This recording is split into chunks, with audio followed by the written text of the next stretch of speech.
A Burrell steamroller. The steamrollers were really the last commercially earning operating steam machines in the country. Some were working as late as early mid-60s in Wales.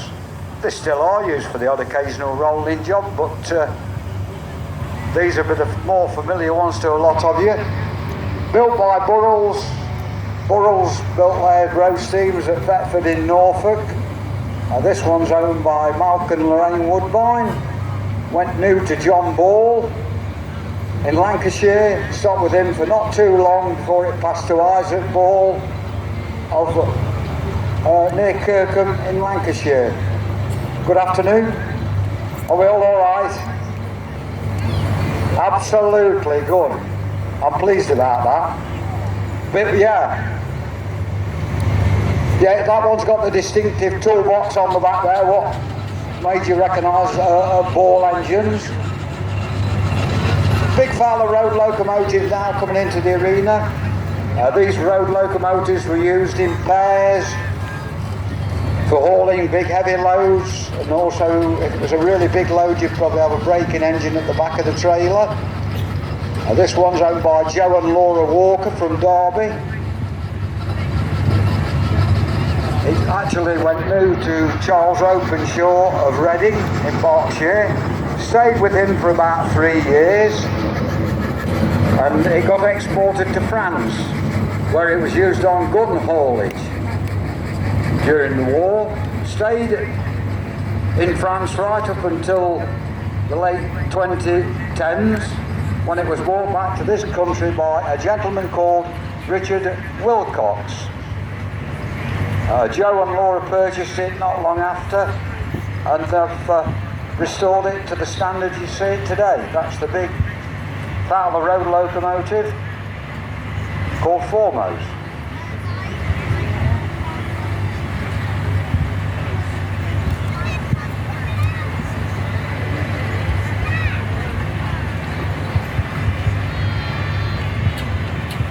Evelyn and Porter steamroller. This one was actually built in 1884, believe it or not. And when it was new, it cost a priceless sum of £410. Now just imagine, back in 1884, that would be a lot of money. So it's called English Rose. It's owned by Ian Caulfield from Carsington. Went new to the Acton board in London, stayed with them for a few years before it passed up to Scotland to a contractor from the Bridge of Don. It's been restored by Ian over the last few years, regularly attends 1 or 2 rallies over the summer months. That's English Rose, the green coloured steamroller. Evelyn and Porters were the biggest builders of steamrollers in the country, followed closely by John Fowler.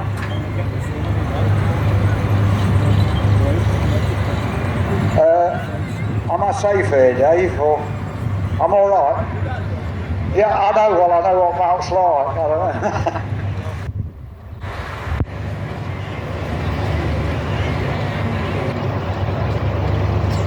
know. Now, we said the last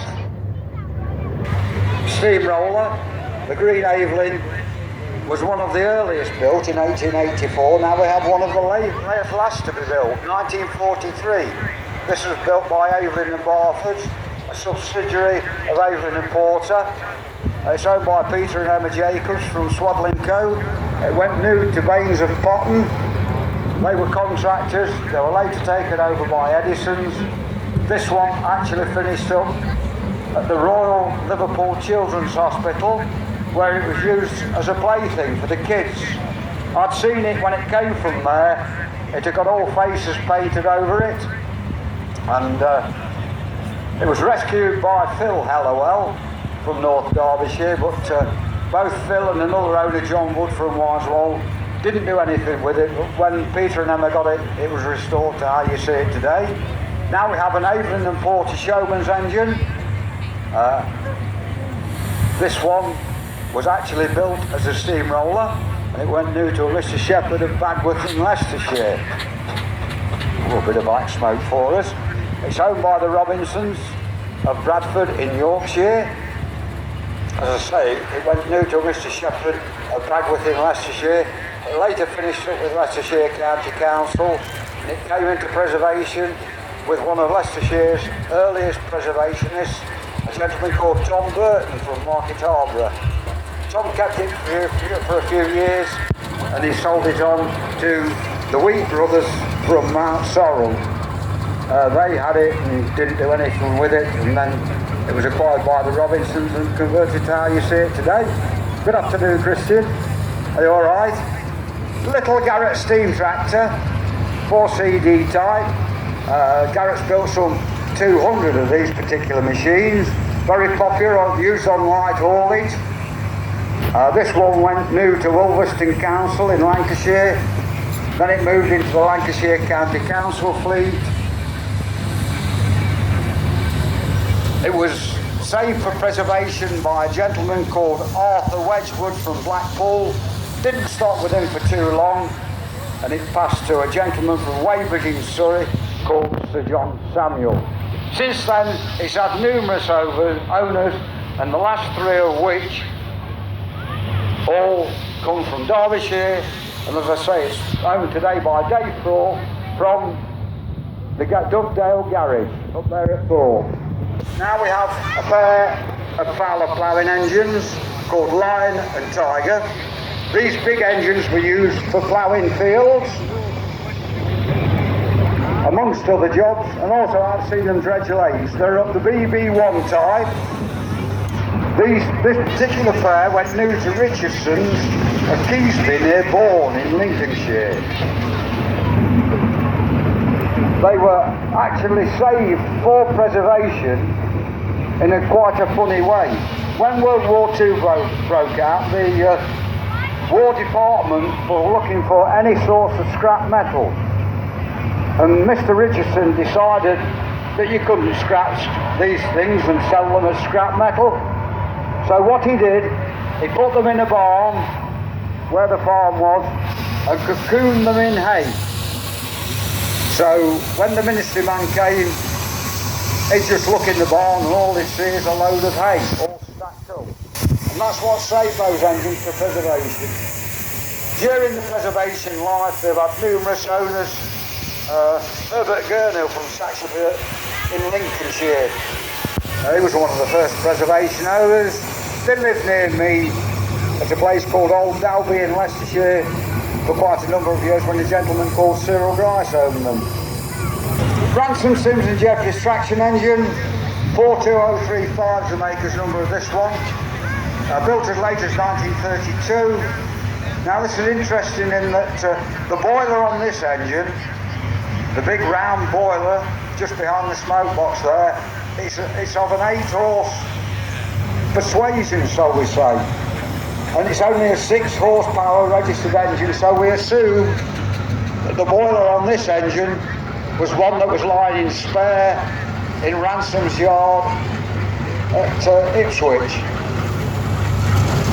It spent its working life in Norfolk with a firm called Reynolds of Aldborough.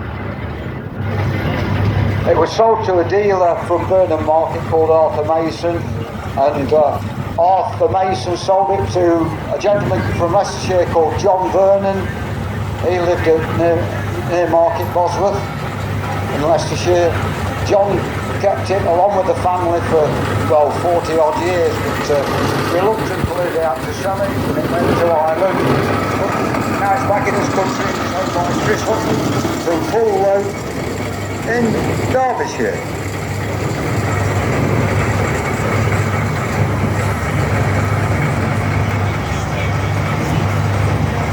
Oh, goodness me. Hold on, I've just got to take a tablet here. What's this? Hold on, my heart's going quick. Well, I didn't think you'd ever get on it, Dave. That's Dave Morris with this big Fowler Road that I'm out to, called Empress. He usually lets the daughters look after it, but oh, he's clamped down this time. Empress was built for the Ministry of Munitions. It stayed with them until the 1940s when it was acquired by the Cuthberts of Sheffield. They were the last steam operators of agricultural equipment in Sheffield. It's been owned by Dave Marrison family for a number of years now. Now we have a fresh entry in the programme. You won't find it's a Marshall traction engine built at Gainsborough in 1911. Makers number 69303, and it's owned by the Saunders family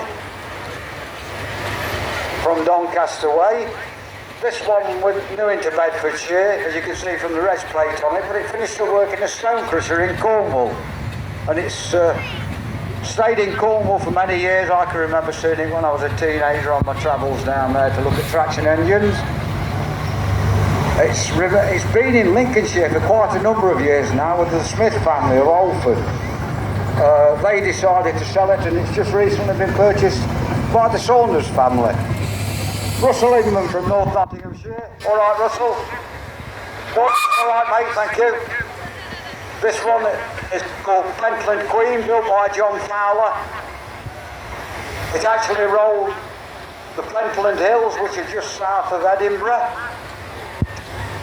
It came into preservation, believe it or not, in the Dorset area with a gentleman called Robert Crabb. It's been with Russell for quite a number of years now, and he looks after it really well. Familiar figure at all the local rallies.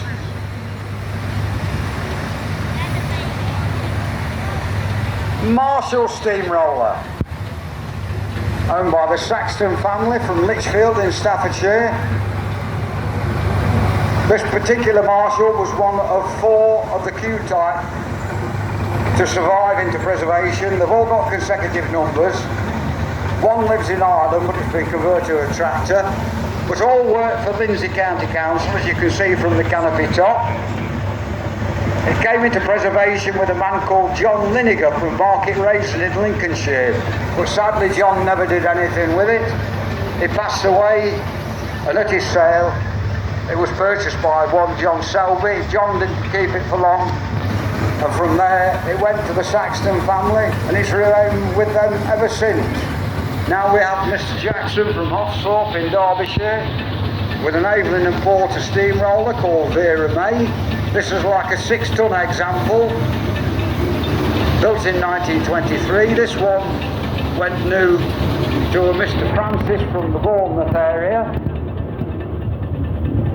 and it's been with Mr. Jackson now for just over 12 months. And I think he's getting quite a bit of enjoyment out of